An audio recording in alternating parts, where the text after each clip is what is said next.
మనసును అనుసరించినప్పుడు మనం తిరిగి మాయలో పడిపోతాం. When once you follow your mind, you'll be getting deluded. మనసును ఆధారముగా కొన్న మానవుండు. The man who goes by the vagaries of the mind. మనసును ఆధారముగా కొన్న మానవుండు. The man who takes the mind as the basis. భ్రమణ కంటెను హీనమై బ్రతుకు చెడును. He will spoil his own life worse than that of a bee. బుద్ధిని ఆధారముగా కొన్న బుధజనుండు.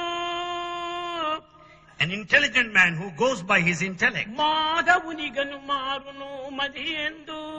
He will transform himself into God on earth. బుద్ధిని ఆధారం చేసుకోవాలి. Rely on your intellect. Mind ను మనం ఆధారం చేసుకోకూడదు. Don't follow the mind. ఈ మైండ్ అనేటువంటిది కేవలం సంకల్ప వికల్పాలతో రూపొందుతుండాలి. Mind is bundle of thoughts and counter thoughts. ఈ మైండ్ కు ఒక రూపం లేదు. Mind has no form. ఇది ఏమిటి? What is this? ఇది వస్త్రము. This is a cloth. ఇది వస్త్రం కాదు. It's not cloth. ఇది దారము. It's a thread. ఇది దారం కాదు. It's not thread. ఇది ప్రత్తి. It's cotton. ఈ విధంగా విచారణ చేస్తుంటే ఇది నాది కాదు, ఇది కాదు, ఇది కాదు, ఇది కాదు అని పోతుంటాది. ఈ విధమైనటువంటిదే మనసు యొక్క భ్రమ. Like this you can go on proceeding along the path of inquiry through the theory of negation. చక్కగా ఒక చిన్న విషయాన్ని గుర్తించాలి.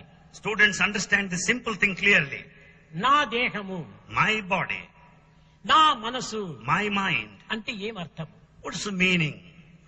ఇది చక్కగా నీ విచారణ చేస్తే నా మనసు అంటే మై మైండ్ అంటున్నావు.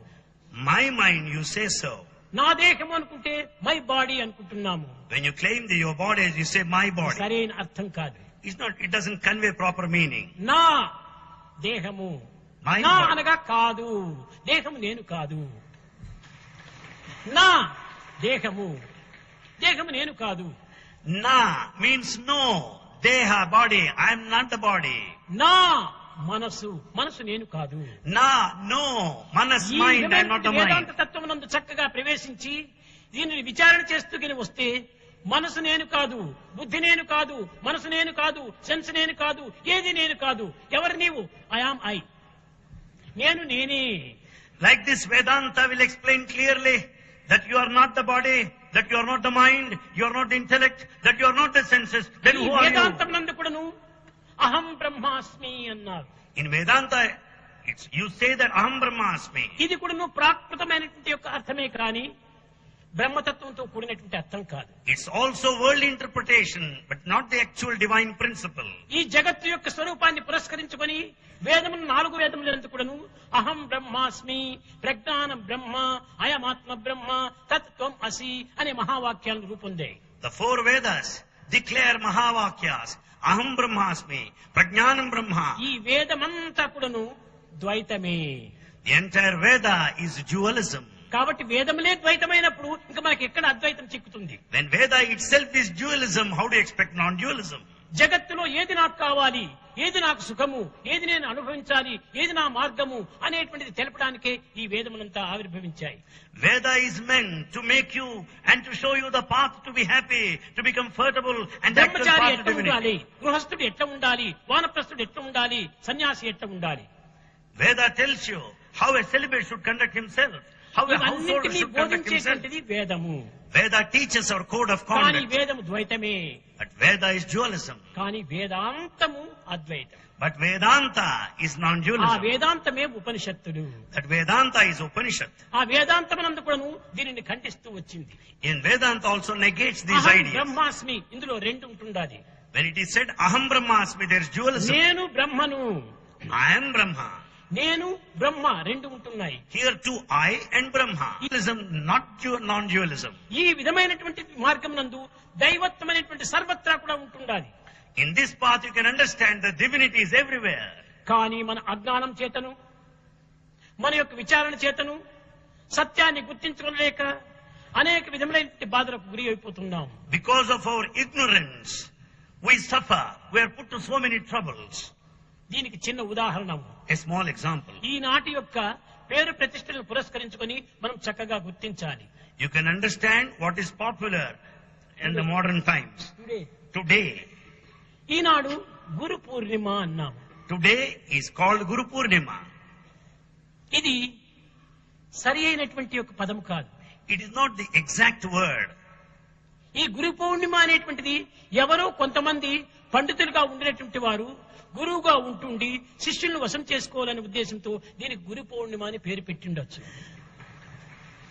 Some scholars who act as gurus or preceptors in order to receive certain gifts from disciples, they నిజంగా call it దీనికి Guru సరైన Purnima. పేరు ఏమిటంటే వ్యాస పూర్ణిమ అంటారు. The correct name is Vyasa Purnima. ఈ పూర్ణిమ దినమే వ్యాసుడు పుట్టినటువంటిది. Vyasa was born on this Purnima day. అనంత వేదములంతా కూడా నువ్వు విభజించి ఋగ్వేద, యజుర్వేద, సామవేద, అథర్వణ వేద అని 4 వేదములుగా విభజించిన దినం కూడాను ఈ పౌర్ణమి దినమే. It was on this day of full moon he classified Vedas into 4 important 18 parts. పురాణములు రాసింది కూడాను పౌర్ణమి దినమే. It was on this day of Purnami all the 18 epics కనుకనే were వ్యాస composed. పూర్ణిమ అని దీనికి ఒక పేరు. So it is called Vyasa Purnima. అయితే క్రమక్రమేణా ఈ వ్యాస పౌర్ణమి మరుగుపడుతూ గురు పౌర్ణమ అనేటువంటిది వెలువడుతూ వచ్చింది. Later this word Vyasa Purnima is forgotten and now we call it Guru Purnima. వ్యాస పౌర్ణిమ అంటే వ్యాసుడు చాలా గొప్పవాడు, విద్యావంతుడు.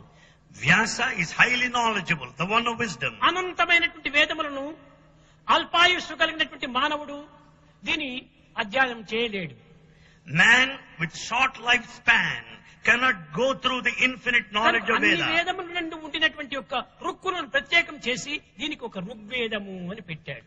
He separated all Rukkulu or main principles and called it Rigveda. దీనిని మంత్రస్వరూపము అన్నారు. This is called full of mantras. మననత్రాణ సమ్మిళితం ఇది మంత్రః అన్నారు. మననత్రాణం చేసేటువంటిదే మంత్రము. That which is repeated again and again is mantra. ఈ అనంతమైనటువంటి వేదముల్లో ఉండినటువంటి యొక్క యజస్సునంతా వేరు చేసి ఒక యజుర్వేదము అని దాన్ని ప్రత్యేకంగా పెట్టాడు. The Yajus part of it is separate from Veda and it is called Yajurveda. Yajus అనగా ఏమిటి? యజ్ఞయాగాది క్రతువులు ఆచరించడానికి ఉపయోగపడేటువంటిది. Yajus deals with the methodology with regard to the rituals, Yajna and Yaga. ఇంకా అన్ని వేదములు యందు ఉండినటువంటి సామములంతా ఒకటిగా చేర్చి All Sama part of it out of Veda దీనికి సామవేదము అని పెట్టాడు. is classified as Samaveda. ఈ సామవేదం దేనికి పనికి వస్తుంది? In what way is it useful? సంగీత సాహిత్యాలకంతా పనికి వస్తుంది. Samaveda is used for music and literature. కనుకనే సామగానము అని కూడా దీనికి ఒక పేరు వచ్చింది. So it is called Samagana. ఇంకా తరువాత అన్నిటినీ చూచాడు. అధర్వణములు అనేటువంటి చిక్కినాయి. Then he could catch hold of Adharvanas. దీనికి కొంత అస్త్రశస్త్రములకు, For all weaponry and orchestry, ఆరోగ్య శాఖకు సంబంధించినటువంటి హెల్త్ కు, for all principles of health, దీనికి సంబంధించినటువంటి మంత్రములంతా వేరు చేసి all related mantras are ఇది అధర్వణ segregated. వేదము అని పెట్టాడు. And he called it Adharvana Veda. ప్రజలకు అనేక అవస్థలతో గురి అవుతున్నటువంటి పరిస్థితిలో దీన్ని వేరువేరుగా చిన్నవిగా చేసి ప్రజలకు అందించినటువంటి వాడు కనుక ఇతనికి గురువు అని పేరు వచ్చింది. As Vyasa classified this infinite knowledge of Veda into